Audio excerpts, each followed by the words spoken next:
What do you want me to do?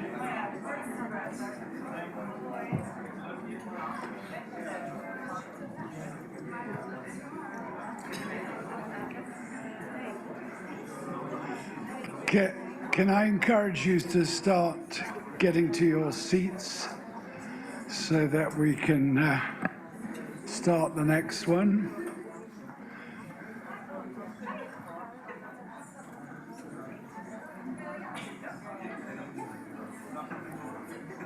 I'm going to give the stragglers a minute. I think Alison has enough flexibility for that.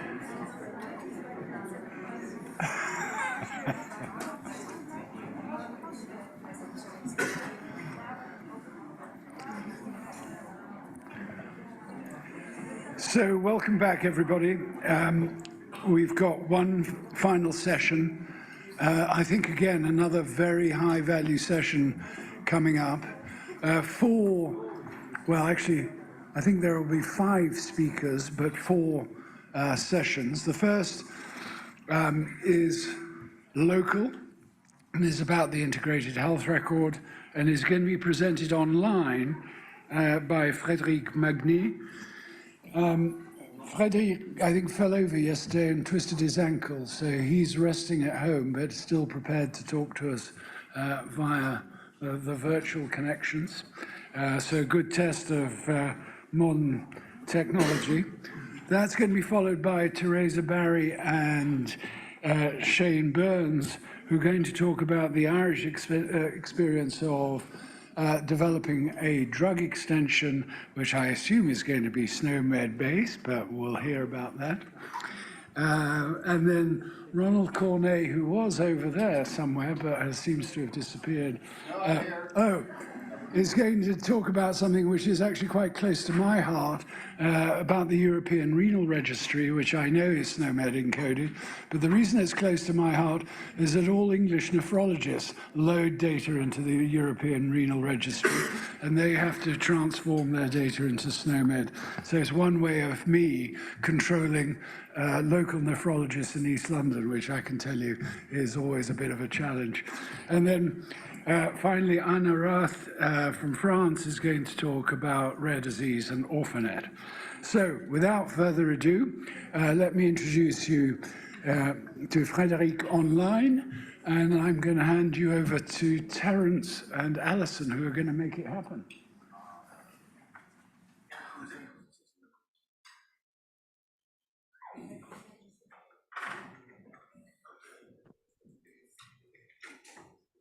Good, everyone. Can you hear me? We can. Okay, great. First of all, I'd like to apologize for not being present physically today with you, but I had a little accident and sprained my ankle yesterday on my way to the conference.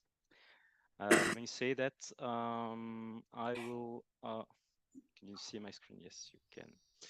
I will introduce you the Belgian Integrated Health Record today, known as BIHR. So BIHR is an ambitious project aimed at transforming the Belgian healthcare system by providing transparent and secure access to health data for all relevant stakeholders. I will explain you today the concept of BIHR, highlight its benefits, and also the role that SNOMED CT plays in its success. So as an introduction, okay. So the BIHR is a mean to improve healthcare in terms of access and quality, and not an end in itself. Its goal somehow is to serve as a tool to enhance the quality and efficiency of the care process, as well as the quality of care for patients, the collaboration within the care team, and to serve as a basis for health policy of health authorities. So the BIHR is an ecosystem that contains relevant data for multiple healthcare providers throughout citizens' life. This data is longitudinal, structured, when possible using international classification systems, and tagged with metadata so that users can access, view, and modify data elements. The BIHR stores, I would say, somehow common health data of a person through their life in order to provide the most optimal health, including prevention and longitudinal acute and chronic care. The vision of BIHR is to establish a connected care ecosystem wherein all healthcare providers having therapeutic links with the patient will have a quick, secure, and efficient access to the relevant health data of that patient. This paradigm promotes patient autonomy. It fosters collaboration among providers and catalyzes research and innovation in healthcare delivery. So what you can do, you can imagine a system where each patient has a personal dashboard that gather all their medical information. This personal, secure, and accessible dashboard would give patients a better understanding of their health. BIHR aims precisely at this by giving patients control over their data, enabling healthcare providers to access comprehensive set of information to provide more effective and coordinated care. The four fundamental principles of BIHR ensure that health data is used optimally by providing everyone with an overview, sharing information appropriately, ensuring data is accurate and up to date, and using it to improve health and care. So, while BIHR is tailored for Belgium, it is important to recognize that this initiative is part of a broader global trend. Around the world, countries are adopting similar systems to improve healthcare. Central to this global trend is the quintuple aim. This is an international framework that outlines 5 key objectives for modern health systems. So let's see how BIHR aligns with these goals. First, BIHR improve the quality of care for patients by facilitating better information sharing and coordination among healthcare providers. Patients receive more accurate and timely treatments. Second, BIHR contributes to better overall population health. With comprehensive health data, public initiatives can be more effectively managed, leading to improved health outcomes on a large scale. Third, so the BIHR ensures equitable access to care. By standardizing and integrating health records, we can ensure that all patients, irrespective of their background, receive high-quality healthcare. Fourth, BIHR creates a more favorable work environment for healthcare professionals. By reducing administrative burdens and providing easy access to patient information, healthcare workers can focus more on patient care and less on paperwork. Finally, BIHR optimizes the use of resources. By preventing redundant tests and treatment and streamlining care processes, it saves both time and cost, making the healthcare system more efficient. So, in short words, BIHR not only aligns with the quintuple aim, but also supports a global movement towards more effective, equitable, and sustainable healthcare systems. This alignment highlights BIHR's potential to drive significant improvement in healthcare both within Belgium and as part of a larger international effort. So a paradigm shift. So currently in Belgium, health data is stored in multiple disparate systems. This fragmentation makes it challenging for healthcare professionals to access comprehensive patient information and coordinated care effectively. The BIHR represents a unique opportunity, a radical change, and a unique opportunity to address this shift. From this fragmented approach, we'll move to an integrated approach. It will so give cohesive system, providing a unified view of patient health data. So just to recall, the I in BIHR, the acronym BIHR, stands for integrated. So with BIHR healthcare professional, we'll have a comprehensive overview of patient health data. This integration allows better informed decision and more coordinated care, improving overall patient outcomes.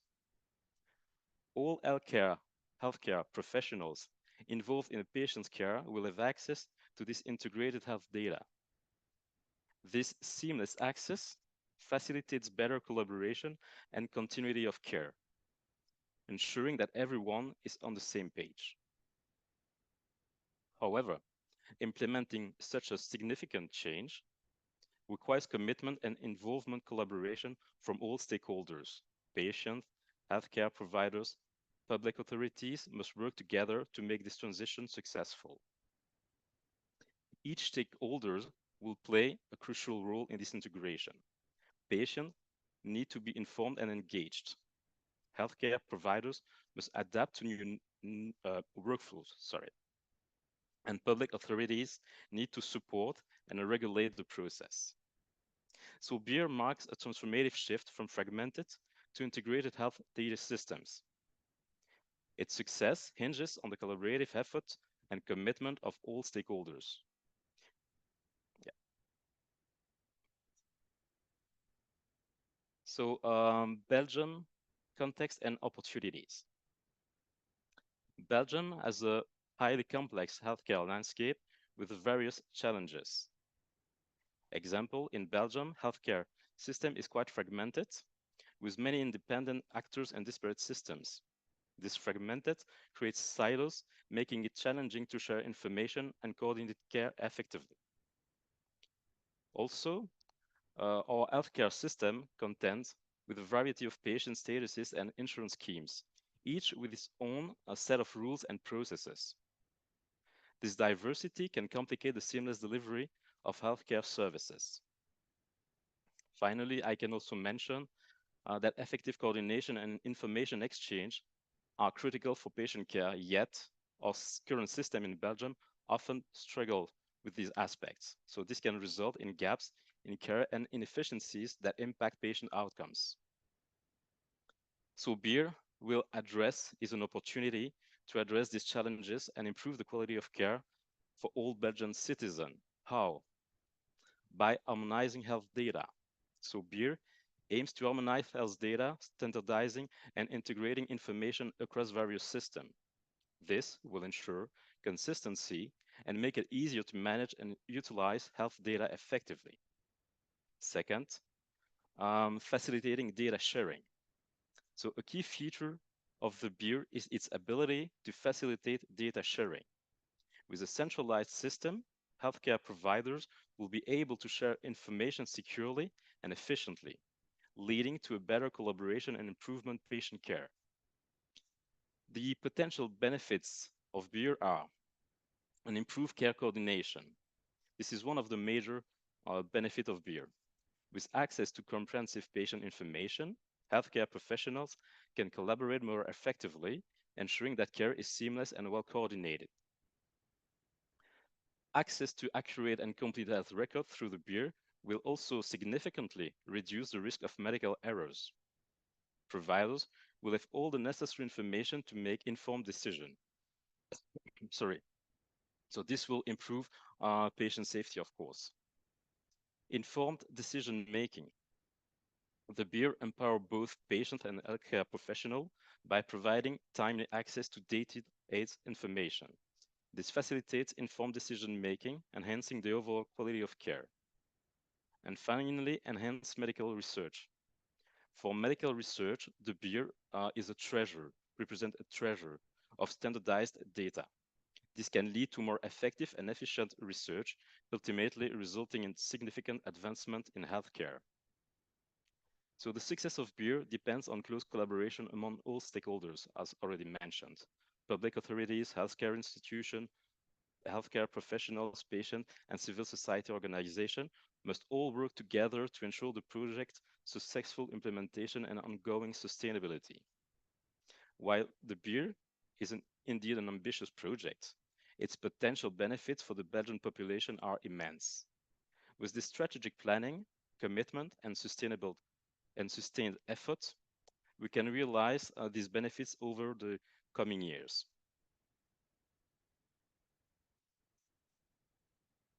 So, what is BIHR somehow? BIHR doesn't aim to replace any existing electronic health record systems. Rather, it provides a framework for them to communicate.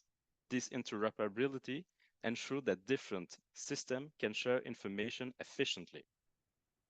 Through the BIHR, healthcare professionals can access a comprehensive view of patients' health data, whether it's data from primary care physician, a hospital, or a specialist. All relevant information will be available, providing a complete picture of the patient's health. The ability to share information seamlessly through the BIHR leads to enhanced patient care. Healthcare professionals can make better informed decisions, avoid unnecessary tests, and coordinate care more effectively, ultimately improving patient outcomes. So BIHR enhances existing EHR system by providing the interoperability framework necessary for seamless information exchange.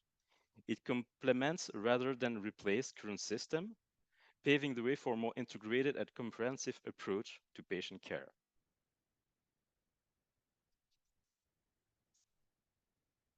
So, what are the benefits of the BIHR? I will mainly focus on patient because patients are at the heart of the BIHR. So they will benefit the most from this transformative system. Patients will have secure access to their health data through BIHR.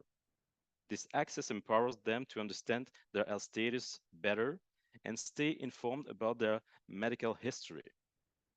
With this access, patients can actively participate in their care. They become more engaged and proactive in managing their health, leading to better health outcomes. Having comprehensive health information at their fingertips enables patients to make informed decisions about their treatments. They can weigh the benefit and risk more effectively and choose the best care options for themselves. Patients will also be able to make informed decisions about participating in health research. Their involvement can contribute to advancements in medical science and lead to better treatments and outcomes for everyone. The BIHR facilitates better coordination of care among different healthcare providers. This ensures the patients receive consistent, well-organized, no matter where they are treated. Well-organized care, no matter where they are treated. Ultimately, this better coordination leads to improved quality of care. Patients will experience fewer gaps in their care, receive timely intervention, and enjoy a more satisfying healthcare experience. To conclude, the BIHR places patients at the forefront, giving them the control over their health data, enabling informed decision-making, and ensuring better coordinated care. This patient-centric approach not only improves health outcomes, but also enhances the overall patient experience. I hope we're good on time. Goodness. Okay. Thanks, Frédéric. Are you done? Or you still need a bit more? Not yet. I was just wondering if... I will now talk about SNOMED CT within BIHR. So SNOMED CT provides a standardized, as you know, standardized language for representing clinical concepts uniformly across different healthcare systems and platforms. This ensures consistency and clarity in how medical information is recorded and interpreted. In the context of BIHR, SNOMED CT is essential for enabling a cohesive and integrated health information system. It facilitates the seamless exchange and sharing of health data among various healthcare providers and institutions within Belgium. The use of SNOMED CT in BIHR will improve system operability. Indeed, SNOMED CT facilitates seamless data exchange between different healthcare systems, both within Belgium and internationally. This interoperability is crucial for creating a cohesive healthcare network where patient data can be shared and accessed across various platforms and institutions without compatibility issues. 2, it will enhance data quality. By using a standardized coded system like SNOMED CT, healthcare providers can ensure that the clinical data they record is accurate, consistent, and comprehensive. This enhances the overall quality of data, making it more reliable for clinical and research purposes. 3, it facilitates information exchange between healthcare professionals. SNOMED CT supports efficient and secure exchange of health information among professionals. This facilitates better collaboration, timely access to patient information, and coordinated care delivery. 4, it will support more informed clinical decision-making. Access to a structured and comprehensive clinical data enables healthcare providers to make more informed decisions. SNOMED CT supports decision-making tools and systems by providing standardized data that can be used for analysis and generating clinical insights. 5, SNOMED CT will foster the development, used in BIHR, will foster the development of new health applications. Because the use of SNOMED CT paved the way for developing innovative health applications and technologies. It provides a robust and standardized data foundation that developers can use to create new tools and solutions for healthcare.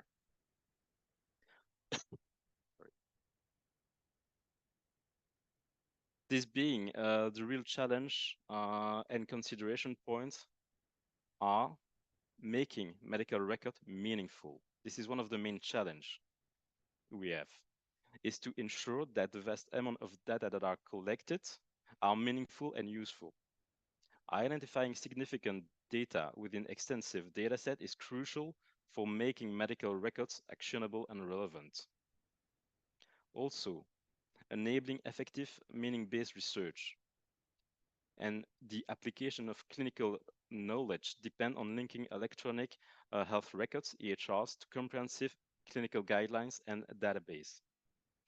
This linkage is essential for translating data into practical, evidence-based medical practices. Also, about international benchmarking.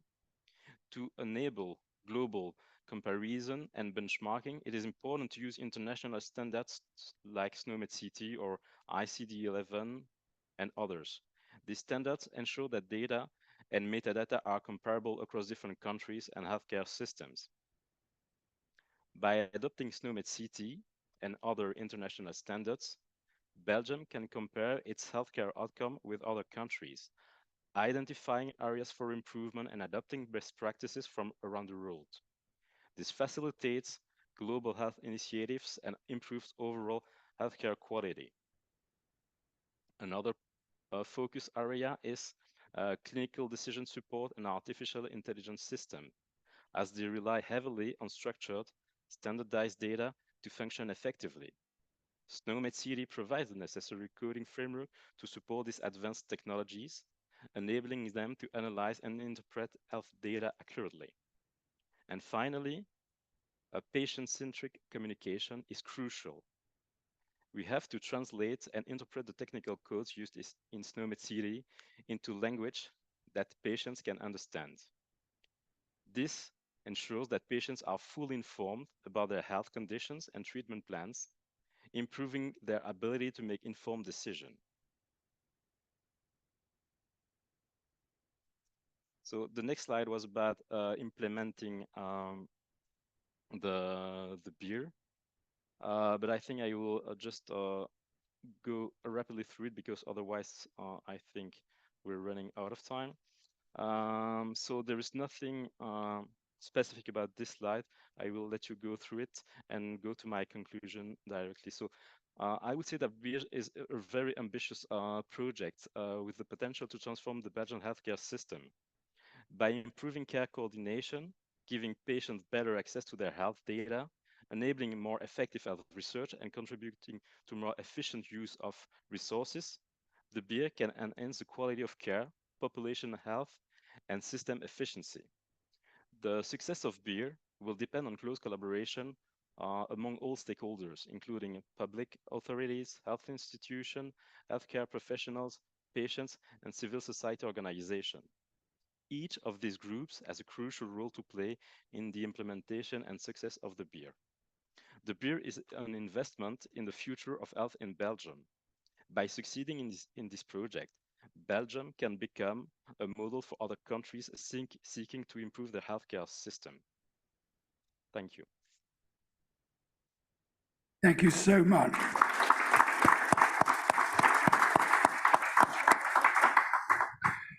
There's a room full of people, Frédéric. I'm not sure if you can see them or not. I'm looking to see if there are any questions for Frédéric. Yes, there is one.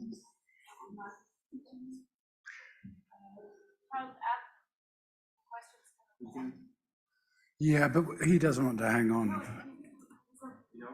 He knows? So, Frédéric, you happy to wait till 3 o'clock?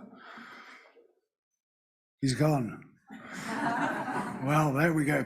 Okay, well, let's move on then. So our next speakers are a pair, and it's great to welcome Theresa Barry from Ireland and Shane Byrnes, who are going to talk about their drug extension.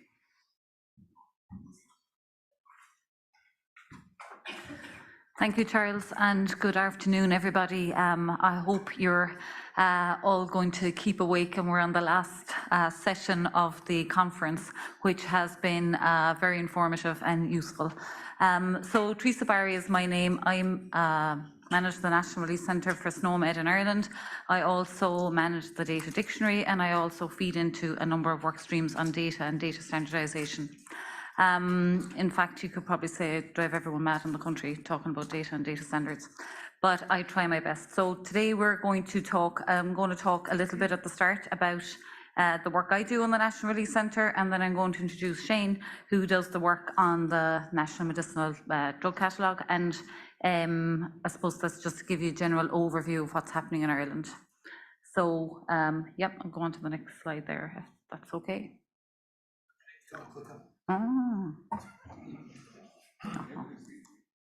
Okay, see, I'm not up to speed with the technology. So this is just to give you a quick overview of what we're going to talk about today. So I'm just going to talk about SNOMED in Ireland, a digital transformation, and a bit like Frédéric earlier, kind of the current status with data in Ireland, the key strategic projects that are in development, and then Shane will talk about the Medicines Management National Medicinal Product Catalogue and the lessons learned. So this is hot off the press, this slide here. So this week, while I've been traveling and attending the conference, this was published. So we've been working on this in Ireland for about the last 7 or 8 months. I'd actually forgotten we had done the work in it. I was just waiting so long for it to get published. So we have a new Digital for Care, a digital health framework for Ireland 2024 to 2030. And this is quite a long document that went on for a number of iterations of approvals through the various sections of the organisation and the health agencies.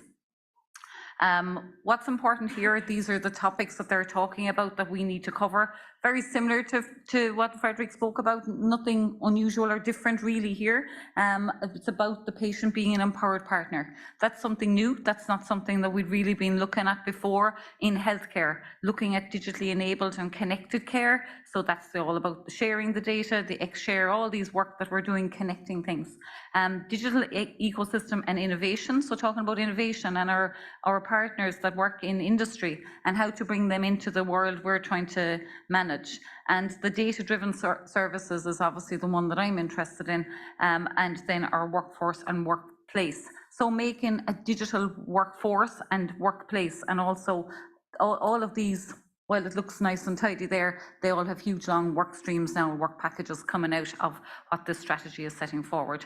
But what's really cool in here, and I like the best, and this is because I drove everyone mad, we have 3, I suppose, comments in the document, which is quite long, and the link is in there, which is about a 130-page document. But there's 3 comments there about sentences about SNOMED. And so it says that we will continue to endorse SNOMED CT as our principal standard for clinical terminology. So that's a plus. The objective will be to capture data once using SNOMED. So having that statement in here now from a government department is really, really useful. And then the overall provision for these standards will be informed by the Health Information Bill and the EHDS. So the fact that we have EHDS in there saying we need to work on these collaboratively, and these are all part of our picture for the national perspective. So I've been working on another activity in Ireland, and it's a data capability maturity assessment model. And this bigger strategy came out the other day. Under this now, there will be a sub-strategy on data. So in order to develop a data strategy, we had to figure out where are we right now with data in the country? Where are we? What's the current status? How do we know if we're any good, if we're doing anything useful or not?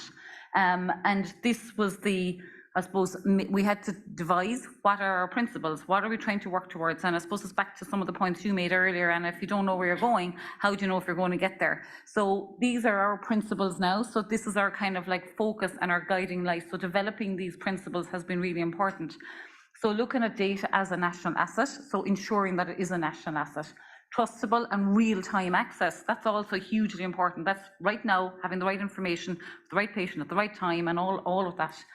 Interoperable, so the interoperability is also another principle. We have to ensure for every new solution we get, for everything that we're going to use within the country. Enable data-driven outcomes, so using data to actually make decisions, to decide what the information is we need to make our decisions moving forward. And we were all familiar when we had COVID, we needed that information to start making decisions and thinking about data as an asset like that. The domain stewardship, so having data owners, people who are stewards, people who say, this is my area, this is my data, I make the decisions, I sign off, and empowering our clinicians to be able to have that capability.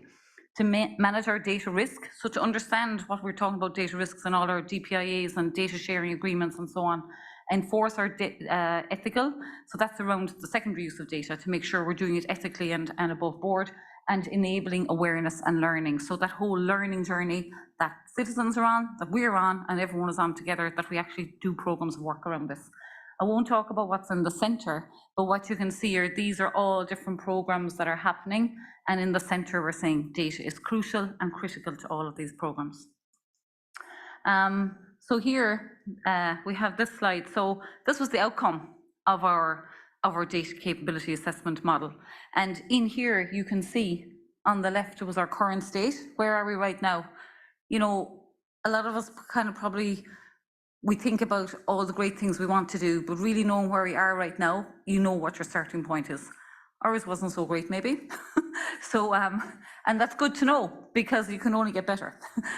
Hopefully, you can't get worse. But you can see down here on the left-hand side, we have all the different capabilities that we measured around data management and our data progress and our business and data access. So they're the things that we measured. We had about 150, 160 people that were interviewed or were surveyed, and they were all people, key people who were involved in managing data within the organisation, who all would have had huge teams working with them. So they were the key stakeholders.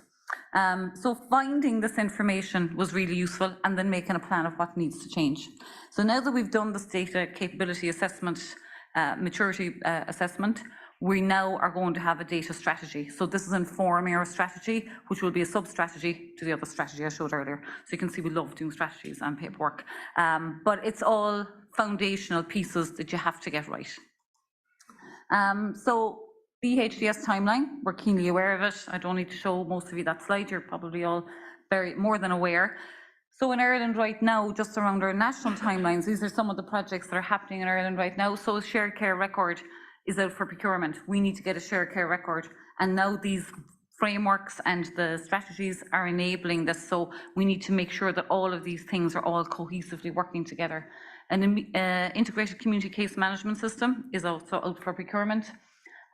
Virtual wards is another big national project that's happening right now. The My Health at EU, so we're heavily involved in that, and we have a national contact point. We're due to go live with Patient Summary B this year, so that'll be our first one actually getting up and going. And obviously we're signed up to the e-prescribing, hence we need a national medicinal drug catalogue, which Shane will talk about. From a legal point of view, we're also developing a health information bill, and the health information bill will also call out the EHDS legislation to make sure that that's underpinned. And our strategies, they're the two that I just spoke about there. So they're all the activities that are essentially happening on the bigger data world. On the SNOMED side, we do have a national extension, just to Marcello's question before lunch, and we've had about 11 releases right now, and each one of those we've every 6 months we've done our releases, and it's working well, and we've a lot of activity happening there. So now I think now it's over to you, Shane. So sorry, I hope I haven't taken up all your time now. Thanks very much, Theresa, and thanks very much for everyone being here today. So my name is Shane Byrnes. I'm the clinical lead for the National Medicinal Product Catalogue in Ireland, pharmacist by background. And I think, for anyone who knows Theresa, Theresa's from a county in Ireland called Cork, which is famous for having a stone, giving you the gift of the gab, being able to talk endlessly. So I'm lucky to have some time left. So what I'm going to do is talk to you today a bit more medicines management and how we use SNOMED CT, and I suppose we're still in the early stages, so very much I suppose where we're going in terms of developments. So Theresa covered there some of the, I suppose, the national strategies and policies. So a lot of them have been talked about there throughout the last 2 days, particular focus on European ones. We just mentioned Unicom we've heard about before, which very much focus on standardising medicines information. But just recognising, I suppose, in terms of medicines outside of the e-health space, there is an awful lot of change ongoing as well in terms of the revision of the pharmaceutical strategy at an EU level. So it is very much, I suppose, change on the medicine side, so not just focus on the change in the data side, but medicines themselves are also undergoing a lot of change. So when we talk about medicines management, before I suppose talk about SNOMED CT, we're talking really, I suppose, talk about the full cycle of medicines management. So medicines are the most common therapeutic intervention across a lot of healthcare settings. and we're talking about managing the medicine for the patient from a prescriber's decision to initiate a medicine, modify an existing medicine, or more commonly now, de-prescribe a medicine. So looking at a patient's medicines and deciding to actually de-prescribe a certain medicine. And a lot of times when we talk about the full cycle, the patient needs to work through a full cycle where they talk about the prescription being initiated. We talk about dispensing, with the pharmacy is involved in terms of dispensing that particular medicine, the administration, which might happen at home in terms of self-care and for the patient at home, might occur in long-term residential care settings or hospital settings where we look at healthcare professionals administering medicine. But there's also beyond that then the monitoring of the medicine itself. So once a patient is on a medicine, certain medicines are associated with requirements to monitor their ongoing use within a certain patient, whether it's across all patients or within certain cohorts, to ensure that there's optimal patient safety. And within this overall cycle of prescribing, dispensing, administering and monitoring, there are common themes that run across these in terms of, I suppose, the care of the patient directly, but ancillary themes in terms of knowledge management. Certain information needs to be available to the prescriber to help them make a better decision. Certain medicinal product information needs to be available to the pharmacist to help them with the dispensing process. And certain medicines information needs to be available to nurses and healthcare professionals in terms of the administration and monitoring.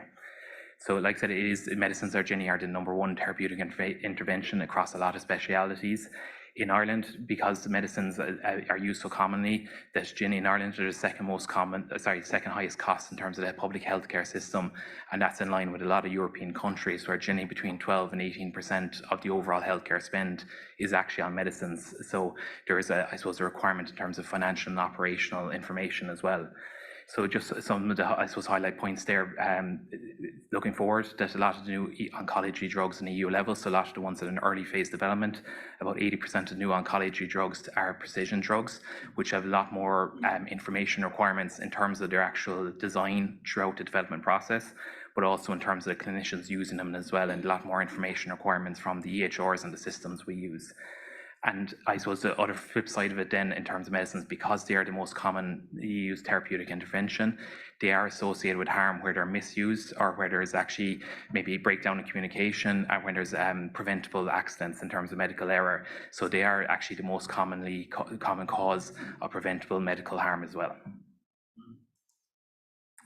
So just following on with that particular theme, that the World Health Organization, because of that, has called out a global patient safety challenge. So they've done 3 of these in total, with medication, reducing harm from medications being their 3rd global patient safety challenge. So this was kicked off back in 2017, and their aim was to reduce incidents from medication harm by 50%. It was interrupted by COVID, but the work in this area is still ongoing. And the WHO identified, I suppose, 3 key areas that they wanted to focus on.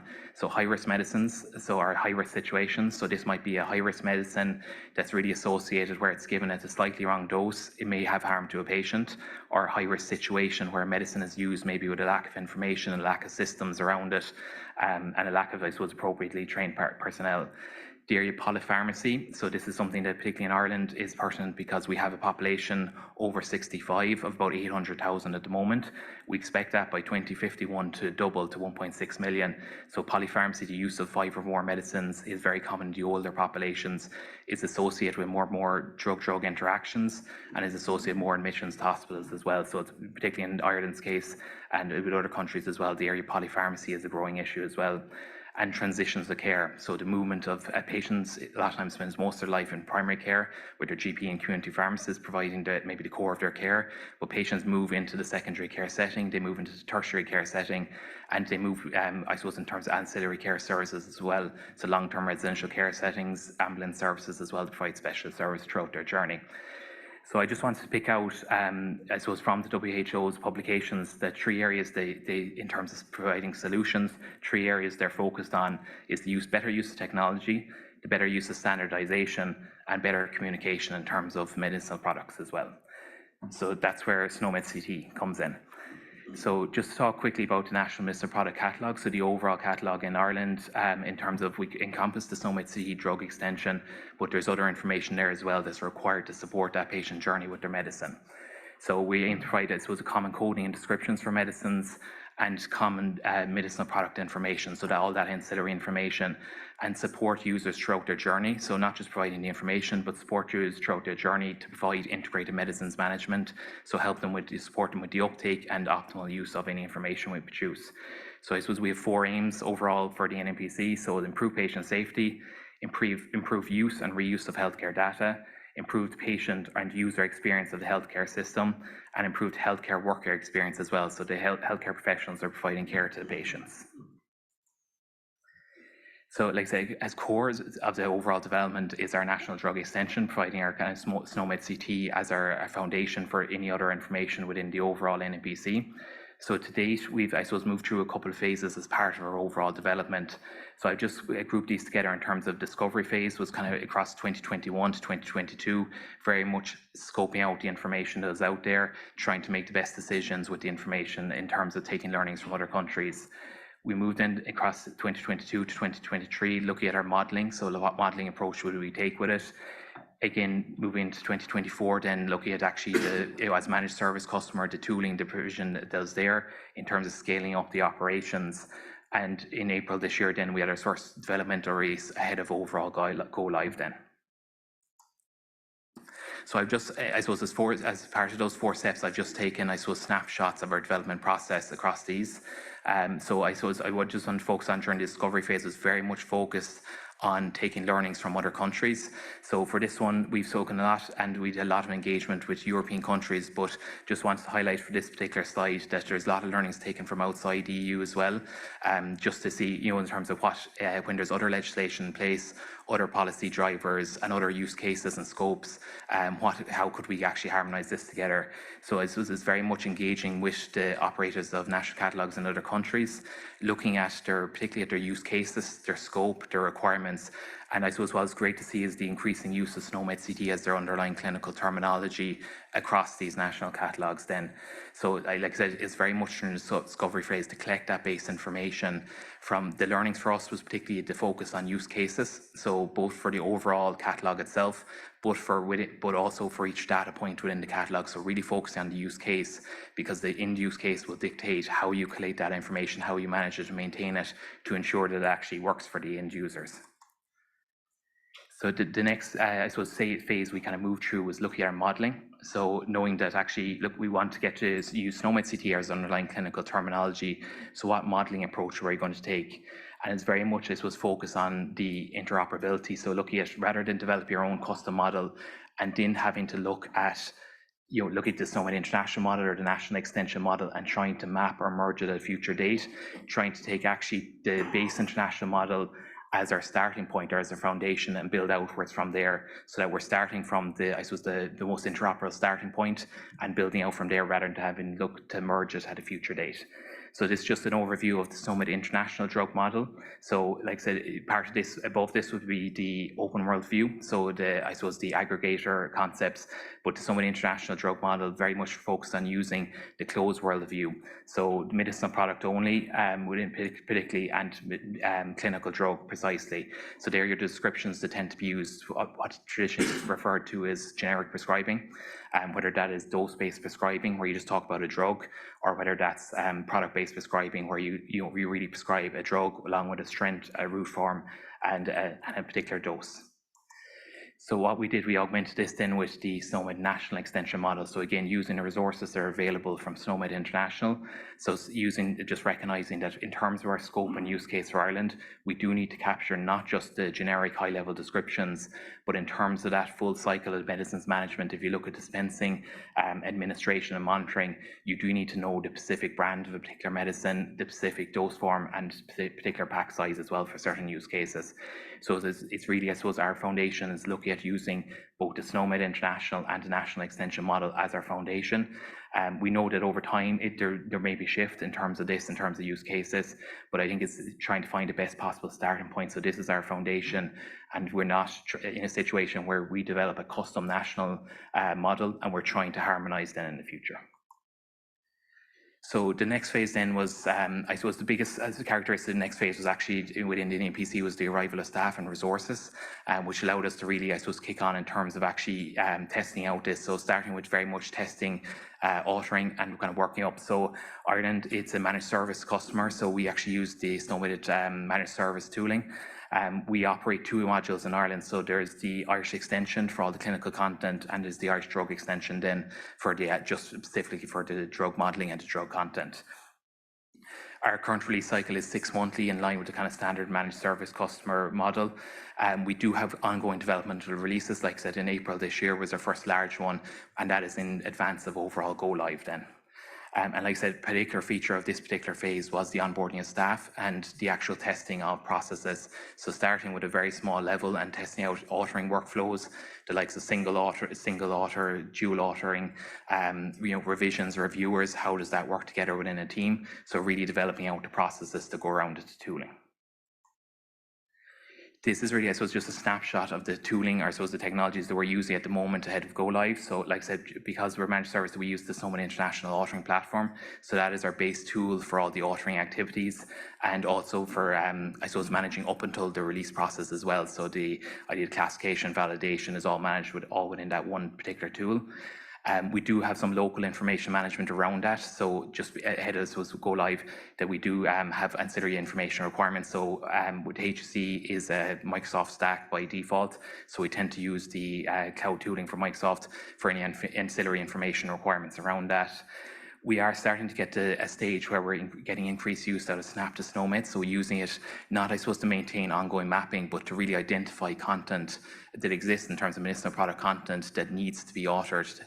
So really, I suppose, analysing the gaps between the existing content that's there in SNOMED International and the actual content that we need to create at the SNOMED International and National Drug Extension model. And then finally, so it's not really a standalone tool by itself, but we're seeing increased use of expression constraint language as well, both for taking those large scale data sets to see what is in SNOMED, trying to rationalize them in terms of break it down into more consumable, more workable data sets with it, but also we expect to use ECL as well as an output of the I suppose the overall, so in terms of end users of the NAPC being able to use ECL to get better use of the information that we're producing. So that's, like I said, a very quick overview of some of the kind of steps that we've crossed so far in terms of ahead of our go live. So it was just really high level early learnings, and I would say very much early because we haven't, I suppose, hit the fun stage of implementation yet with it. So it's really, I suppose, taking time to refine the processes. Even in the last 6 months, we've had an awful lot of learning in terms of the authoring processes, in terms of, I suppose, sourcing medicinal product information, the challenges between the regulatory information that's available and the information that needs to be available to a clinical end user when it comes to medicines. Focusing on the use cases. We heard that medicine products information is used across all the 6 domains of the eHealth network, the semantic network publications. So there is an awful lot of use cases for medicines. So it's really, so it's focusing on the, make sure you're focused with your use cases, that you don't drift too much because you're trying to, I suppose, take stepwise progress to make sure that you capture your priority use cases at the start. And I suppose development of resources and capability is key. So within the overall team, so we're building a team at the moment which is very much focused on the authoring, because that's, I suppose, the step we have to go through at the start. But it's making sure that that same team will be supporting implementations in Ireland. So it's very much, I suppose, building that capability so that they have the skill set to take forward to implementation stages with it. So just say thanks very much, and if you have any questions. Thanks, Shane. Marvellous.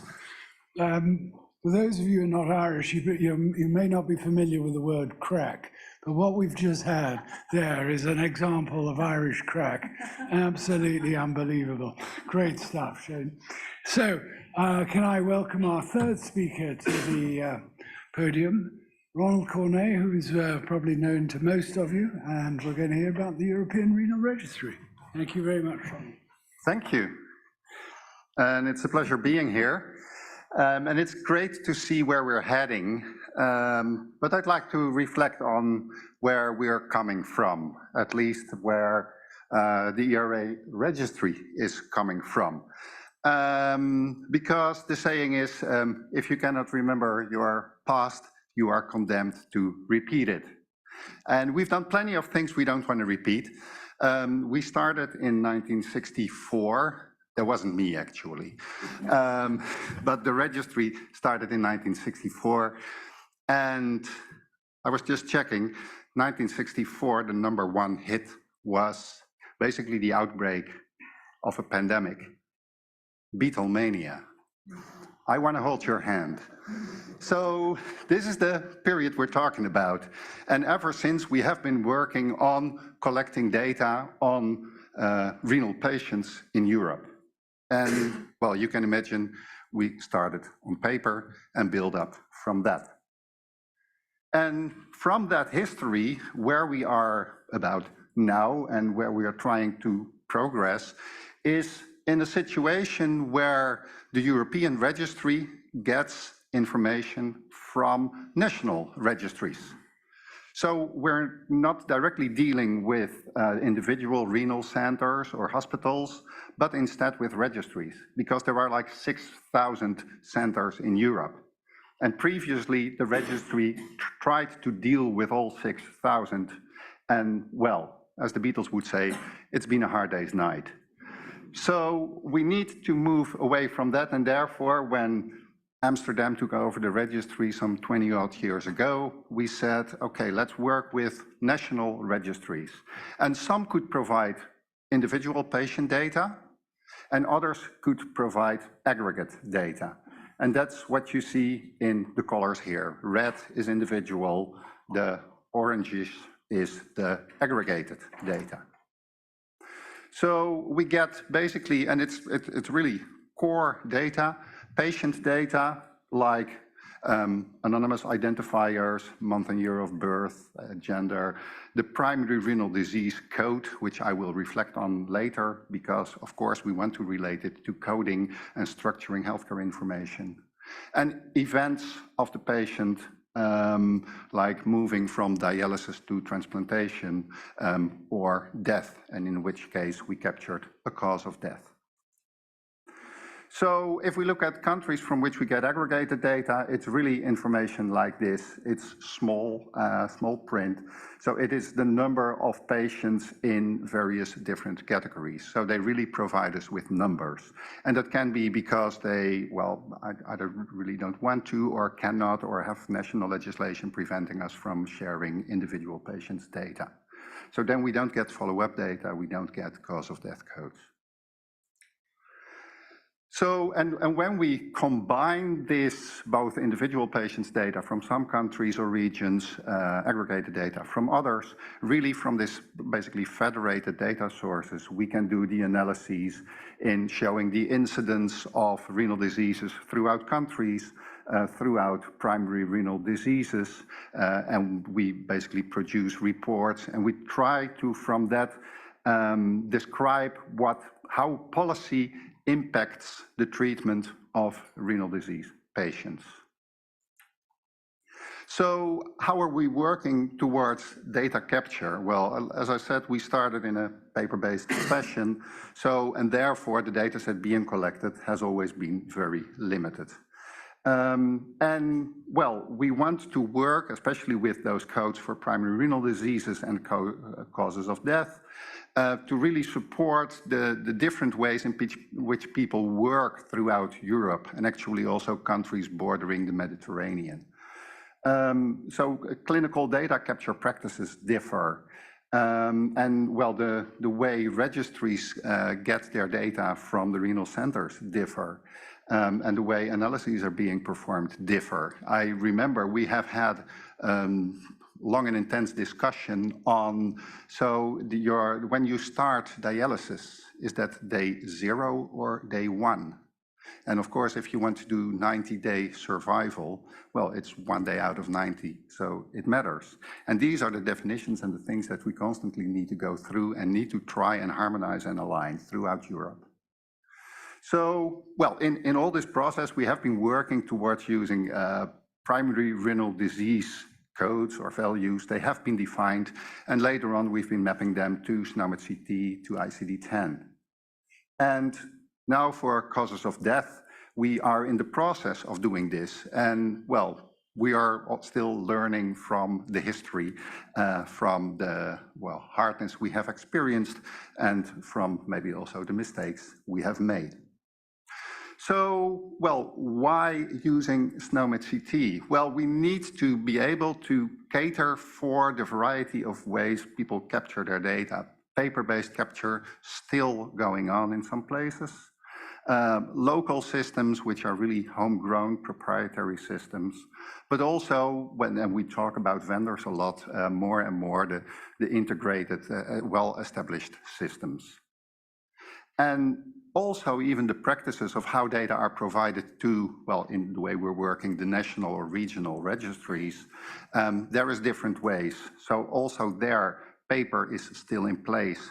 There is manual input in which people type their data into, well, Excel sheets or things like that. And fortunately, increasingly, we are working towards extraction from clinical systems. So, and that is the process that we, well, want to improve, well, towards the way that we have been largely discussing over the last, well, 1.5 days, with all the possibilities that are emerging that we really want to reap the benefits from. But as we say, in 6,000 centers throughout Europe. So it's a challenge. So currently, looking at coding, what we have is the primary renal disease codes, the primary renal diagnosis. There's, well, a bit less than 300 of them with diagnostic criteria. So that's an operational definition so that people know basically when to pick what code, mapped to SNOMED and ICD-10. And we have an online tool where people can search. We have developed these codes all in English, and some countries have actually been actively working on creating a translation for their national language. But these translations so far are not in our search tool. So we are connecting to SNOMED, and well, how we got there was from an older version where we had only 65 codes, and everyone said, well, this always starts like this. People say, oh, we don't need so many codes. We can do with 50. And we end up with 65. And then they say, oh, it's not enough. We need more detail. We need more. And it keeps expanding and expanding. And so we got from 65 to just a bit less than 300. And those 65 actually were in SNOMED CT. And Charles mentioned how the UK nephrologists contribute to this registry. And the codes, I think first, they started with EDTA, that's a long story, why ERA, EDTA, etc. But it ended up in the read codes and through the read codes into SNOMED. But it was retired from SNOMED in 2009 because, well, if you look at the codes, well, we can discuss a lot of ontology and SNOMED modeling and editing. Good reasons to retire them. So we had the 65 codes in 1994. Registry was 30 years old by then already.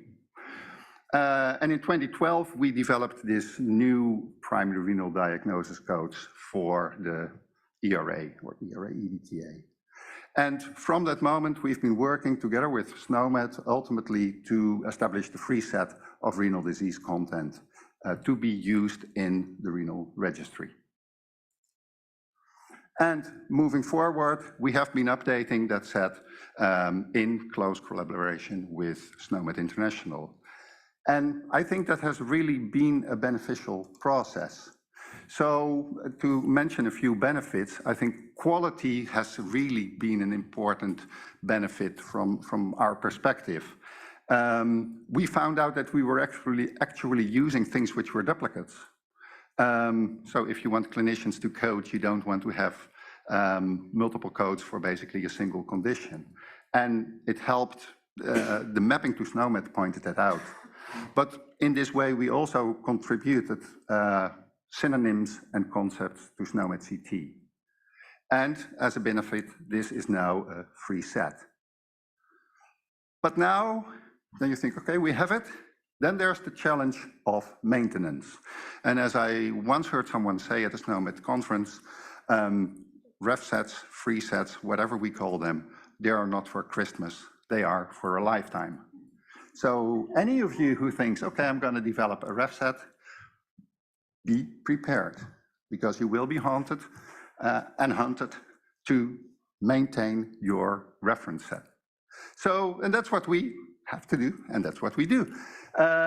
Because changes to SNOMED impact the free set, and we need to assess that. And I must say, SNOMED International is providing great support in showing us this is what has changed. Check if this has impact on the code you're using or whether things need to be changed. And well, we're now moving towards ICD-11, step by baby step. But then we need to create those mappings as well.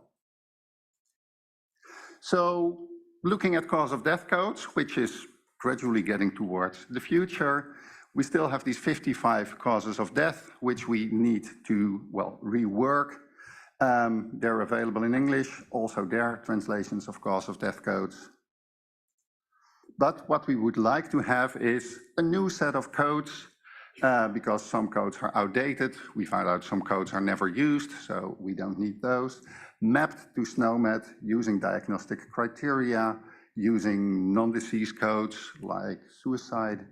And well, we may also need to add SNOMED codes. So we are now internally also, and together with SNOMED on and off, discussing how can we move this forward, especially reducing this maintenance burden as much as possible.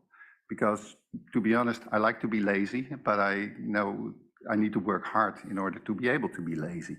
So, and this is really one of these things, anything we do now has large impact for the future. So we'd rather do it right now. So then we need to work to ICD-10 and ICD-11 mappings and of course build a search tool. So this is all taking steps on aligning with SNOMED CT. And well, we do that in close discussions, as I said, with SNOMED International. And well, we also have to discuss this with the users, of course. So we have our user community with whom, and we have a registry committee with whom we discuss on clinical data capture practices, how registries work, and what analyses are being done. Because any change can have a breaking impact on standing procedures. So we strive to work towards minimizing maintenance, and that's really the challenge we have to work towards. So, and now we're getting to things having been mentioned in previous presentations during these days. Well, I think this is really a secondary use case fitting in the, well, European health data space. So, of course, ideally, we would like these data to flow freely from the renal centers and the hospitals to either national registries and to us, or directly to a European registry. But as I say, that means that we have to take into account the 6,000 centers that are working with these data. And it needs to, well, what we like to establish is that these data are available for many more purposes. Because now it's basically the registry team doing the analyses. But of course, there are many others who could benefit from having such data. Regulators, insurers, an EMA, and none the last, patients.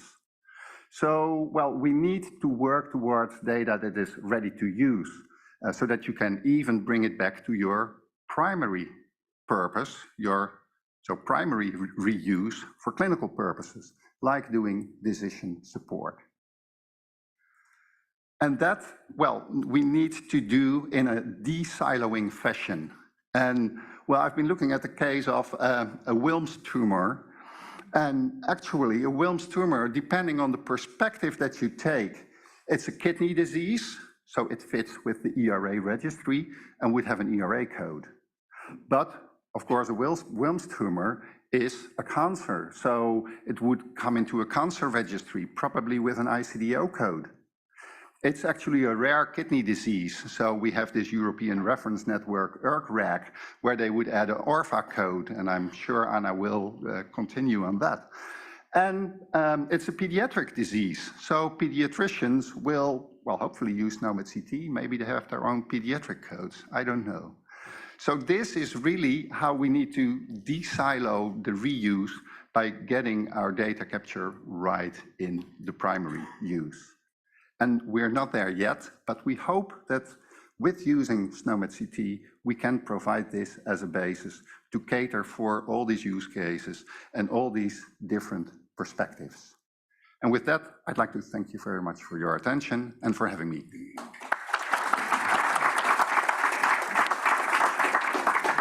And to quote the Beatles one more time with their other hit from 1964, I feel fine. And you're right on the beat as well. So that's fantastic. Thank you very much, Ronald.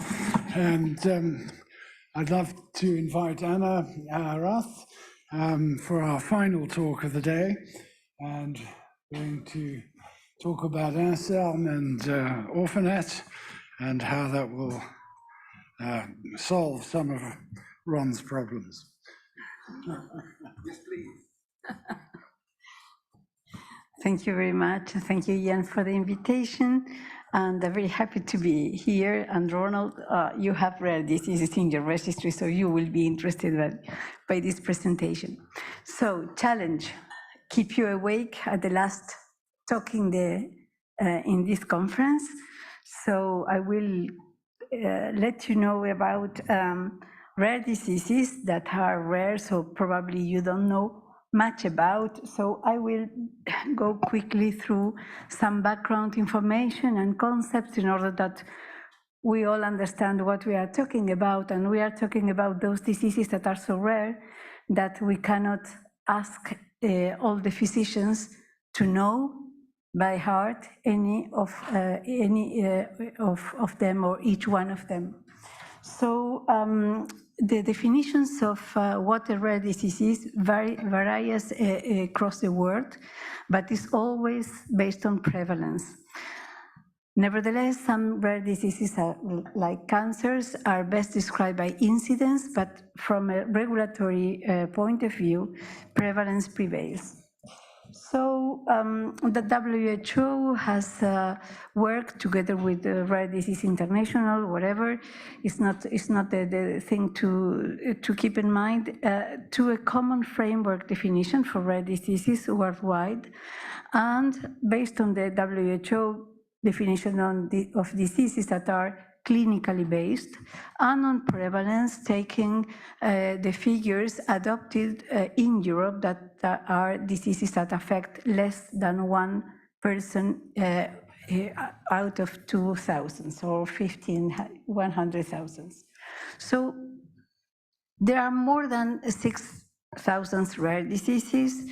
The numbers are evolving because new disorders are described every week and every month. So it's a very evolving field that needs to be followed up. And the distribution of diseases is very interesting because the vast majority of diseases affects very, very small number of people each. And the vast majority of patients are affected by 400 rare diseases. So is the rarest, what some call ultra-rare diseases, are very difficult to capture in terms of data, but in those, research is much more active than in the others. So we need to capture that data. So very, very quickly, because we are running out of time, so rare diseases are, so the definition I already gave. And in Europe, it represents 30 million. For me, it's an underestimation because we don't have data captured for all the diseases, and because a big number of rare disease patients are already undiagnosed. So these are not captured in this kind of figures. The numbers much bigger than that. So it's really very hard to derive evidence from data because let's say the bottleneck is the starting point, that is the codification of patients in order to identify patients in electronic health records or in any type of health records. So I won't go into all the challenges that you can see in the slide on rare disease data, because all the challenges are related to rarity and to invisibility. So is that what we want to do? Ideally, we would like that the patients themselves have in their medical records their diagnosis, in order that they are not, because they are encountering different kind of health practitioners, so from the medical care, but also from the social care, or in the emergency, or the pharmacist, and the other kind of services, because they are complex diseases and they have complex healthcare pathways.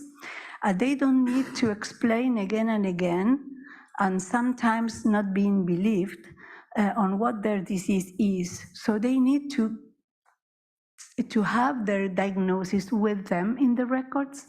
And in all these complex pathways, they are, let's say, producing data that could be exploited for secondary use and even for primary use to improve the quality of the healthcare. So ideally we need, and that is the let's say the multi-stakeholders recommendations that are now, let's say, asking for a new policy on rare diseases in Europe for the next Commission, is that we build altogether a seamlessly data ecosystem for rare diseases that is taking into account all the specificities of rare diseases. But that cannot be, let's say, out of everything. That should be integrated in the common way to deal with health data. So we need to make rare diseases findable. So you see in the slide that rare diseases are not well represented in more generic medical terminologies. And that needs a particular effort. So you see here that SNOMED CT is the one that has a bigger representation of rare diseases, and I will tell you why. That is why I am here, I think, because of our collaboration. And the main problem also with the generic terminologies is that they are very imprecise for rare diseases. Sometimes rare diseases are grouped together or together with common diseases under the same code. And that is mainly the problem in ICD-10, in which we have only 7% of rare diseases having a precise code, or more or less precise code.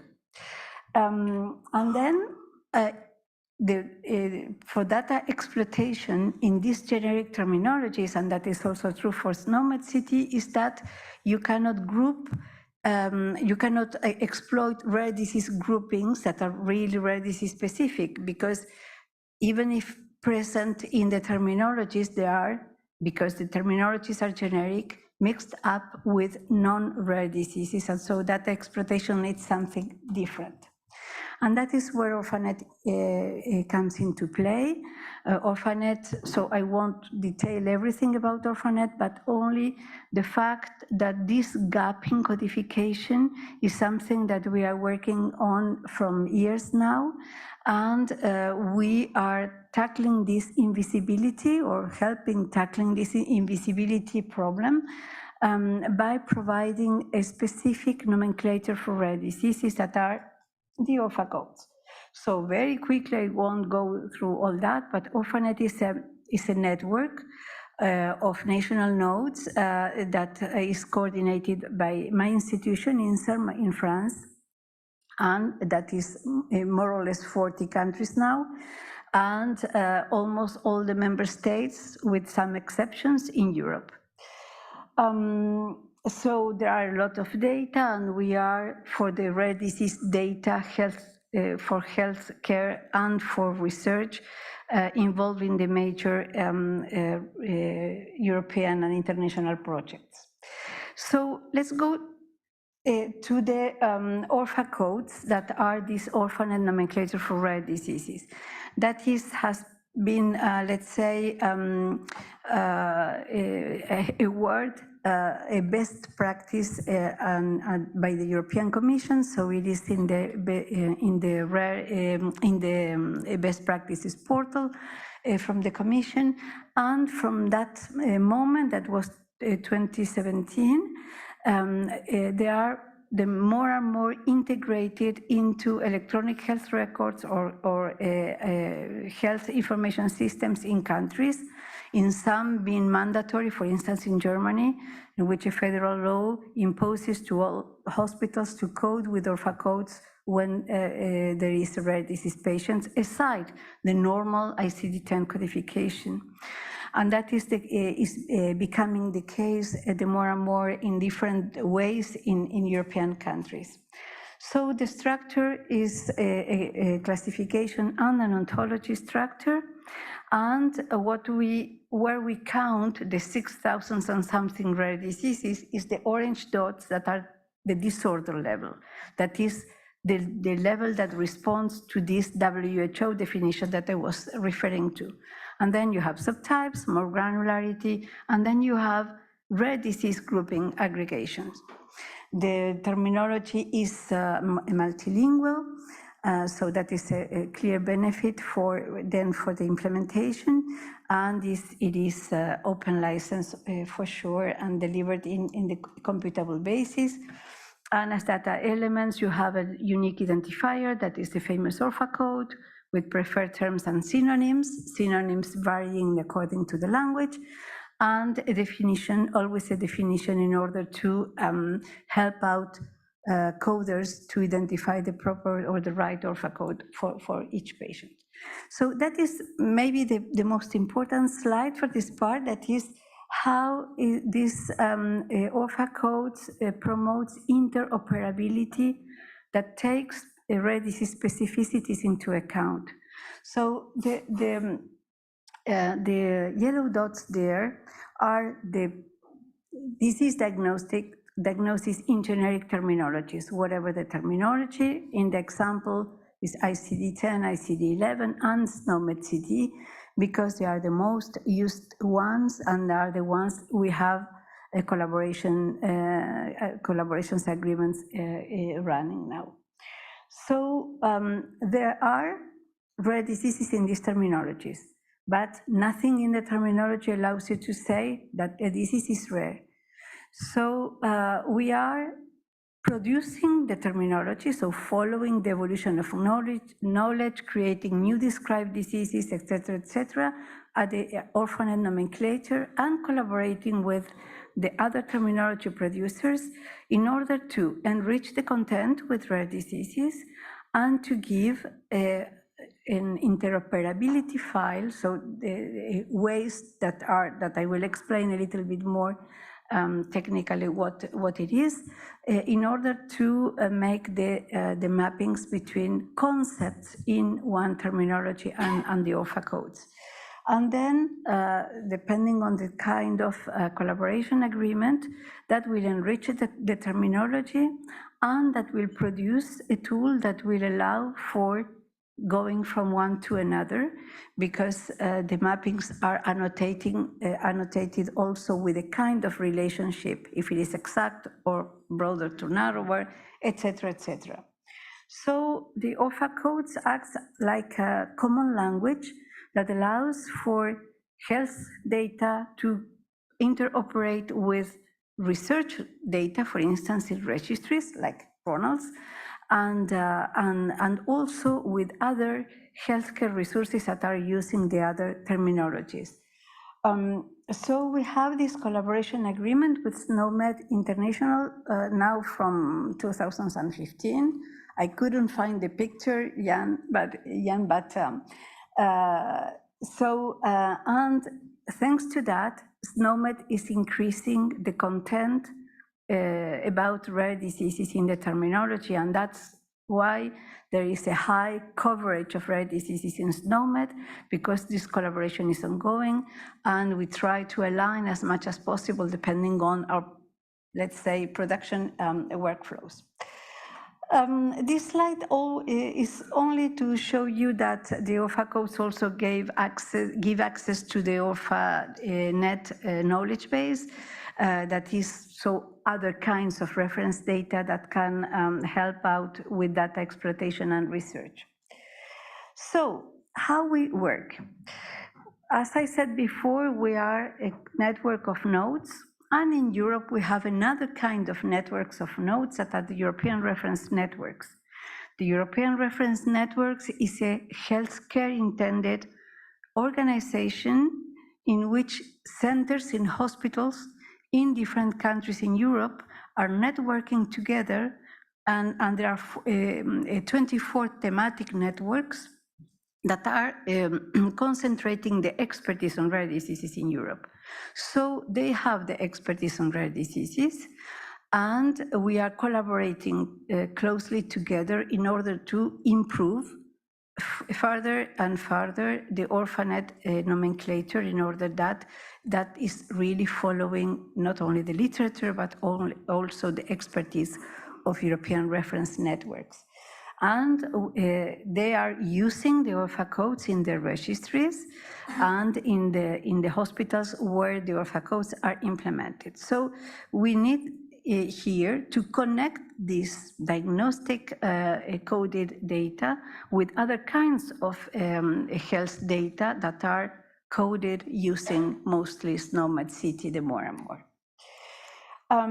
So the data comes from the healthcare providers, so the hospitals in which ERNs are sitting, and we need to make use of data for different purposes. For primary use, improving healthcare, but also for communicating. So for very difficult cases, the European reference networks centers talk to each other in order to solve these cases through a platform that the European Commission provides, that is called CPMS, Clinical Patient Management System, but also to produce indicators for the hospital.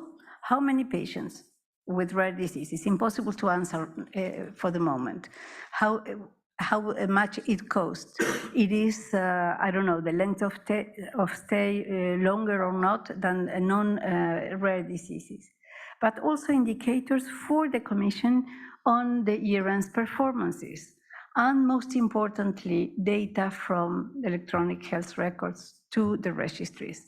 And that is where the interoperability matters, and the reason why we are collaborating with SNOMED. So, as I said before, this is a long-lasting collaboration, and we are really very happy of that because it's a very successful one. We are working as a team. We are producing together a mapping file that is released every October, in which we, let's say, deliver the exact correspondences between the Orphanet concept and a SNOMED CT concept. This is this is published in Orphanet as an Excel file, so human readable, but it is distributed together with the SNOMED CT to the licensed countries, so that is usable by incorporating or implementing SNOMED CT. So, as I said before, the content and the representation and the accurate representation of rare diseases in SNOMED is increasing thanks to this collaboration, and that allows for this interoperability between hospitals, health records, and registries, and other sources of data that are using ORFA code, as I said before, as the common language for rare diseases. So the file, the human readable file, is delivered in orfadata.com, that is our Orphanet downloadable data platform, and by SNOMED, as I said before. 2 videos there if you want to go further on Orphanet and ORFA codes, and I thank you very much for your attention.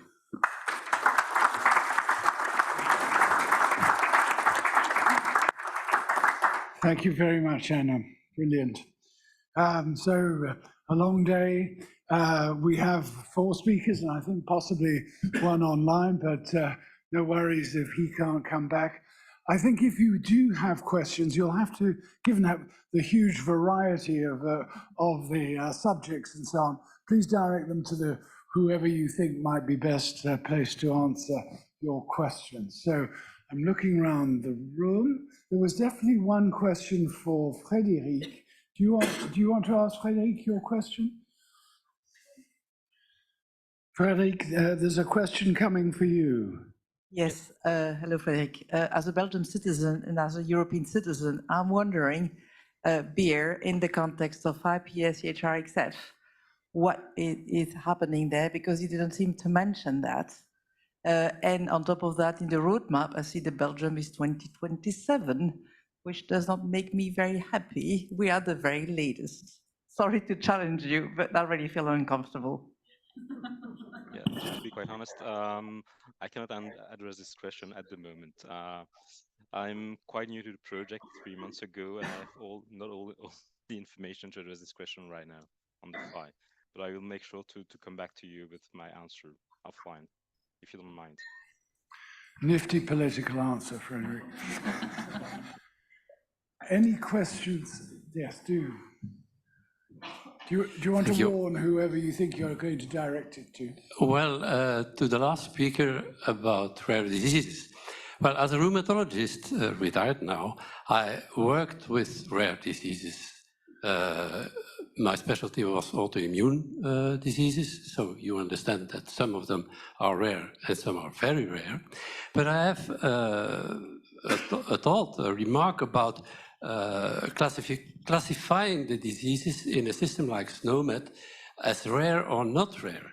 Because, as you said, the definition of rarity lies, in fact, either in the incidence, either in the prevalence. Okay, you can discuss about it, but it does not lie, in fact, in the disease itself. And that's very important, I think. I can give you the best example, I think, is lupus, systemic lupus. In Belgium, systemic lupus, no doubt, is a rare disease. But it was a long time, it was discussed. And it is still discussed. But go to Jamaica. That's not a rare disease at all. Which one? In Jamaica, for instance, and in all the Caribbean, and in South America, even in the United States, it's not a rare disease. You see what I mean? So if you're going to classify either what way systemic lupus in SNOMED or another terminology as systemic lupus is a rare disease, then you have a problem all over the globe. And that counts probably for many other. Yeah, so it's an excellent question, because we are dealing with that all the time. So lupus was out of the Orphanet classification, and then there was a new epidemiological study that demonstrated that it was slightly under the threshold, and then it was rehabilitated. We don't suppress any entry, we just inactivate, because we have this. We have that at the both ends of the spectrum, also for very, very rare diseases that are not considered diseases anymore, and sometimes they are rehabilitated, let's say, as a rare disease. So the difference between saying, so the statement, this disease is rare or not, is not in SNOMED. It is the fact that it is in the Orphanet nomenclature that we are maintaining, because we are following that all the time. So because of the correspondence, and so the inactivations from one mapping file to another, there are some mappings that are, let's say, withdrawn because of inactivation of the ORPHA codes. And so we are updating these mapping files. But that is why Orphanet is the primary producer of the nomenclature, and then it is mapped to SNOMED, and SNOMED is integrating the concepts, because we are really following that. And it's very evolving, as you said.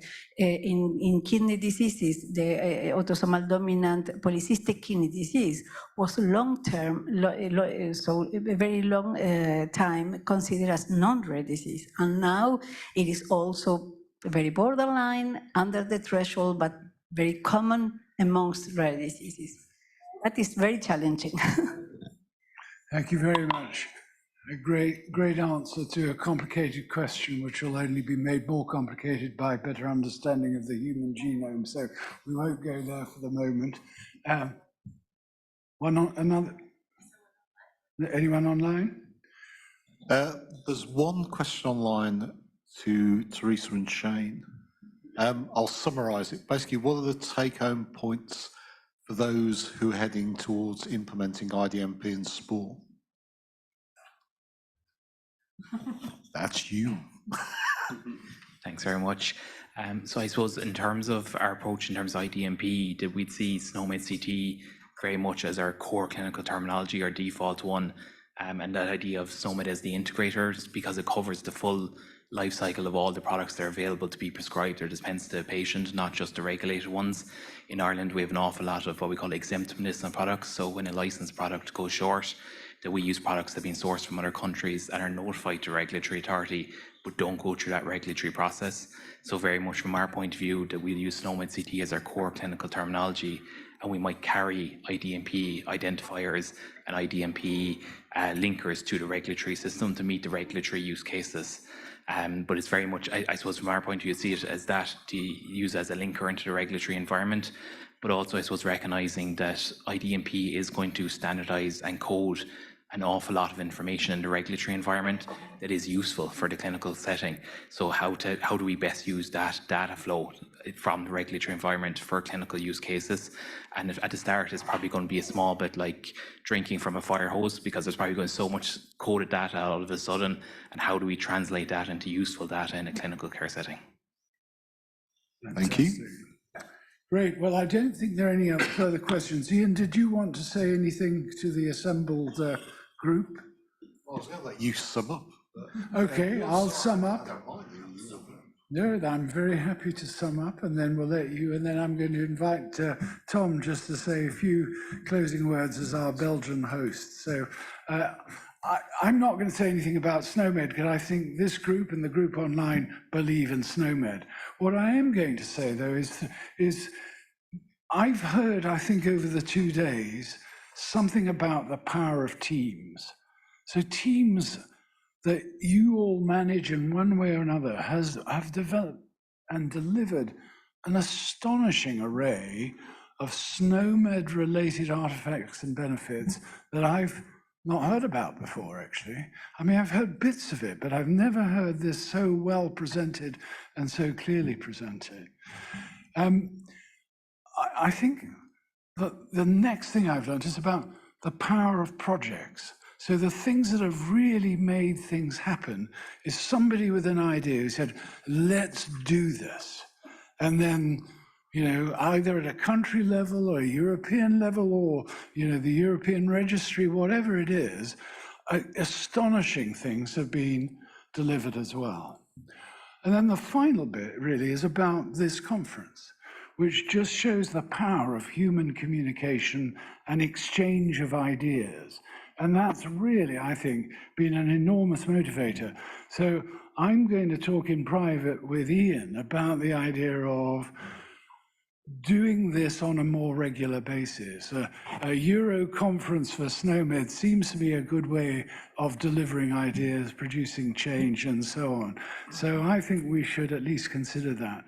The last thing I'd say about the communication, and I don't know how many of you use the conference channels, but SNOMED does run a really good conference side.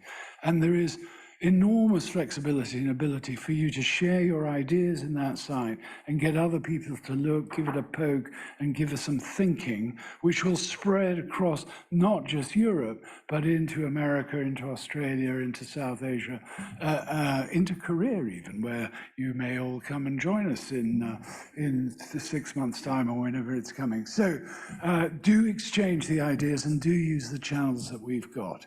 And thank you very much. So Tom, you all know Tom, so I don't need to introduce him. You got away with that, Tom.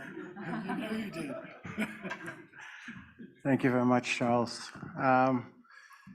As the highest representative of the Belgian government, still here. I would like to thank you all for coming to Belgium, for coming to this 2 days. I realize now that I'm standing between you and getting away from beer, chocolate, the right beer, chocolate, all the Belgian good stuff and cuisine that we offer.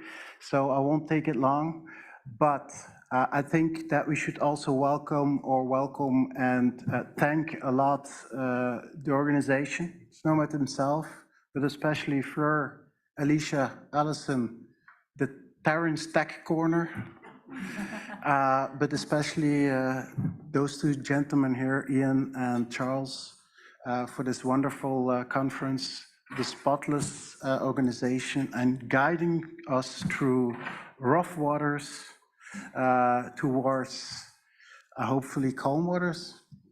You never know.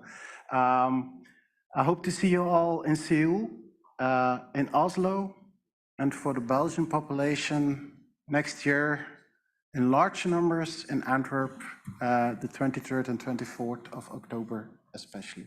So thank you very much. Have a safe journey home and see you soon. Thank you.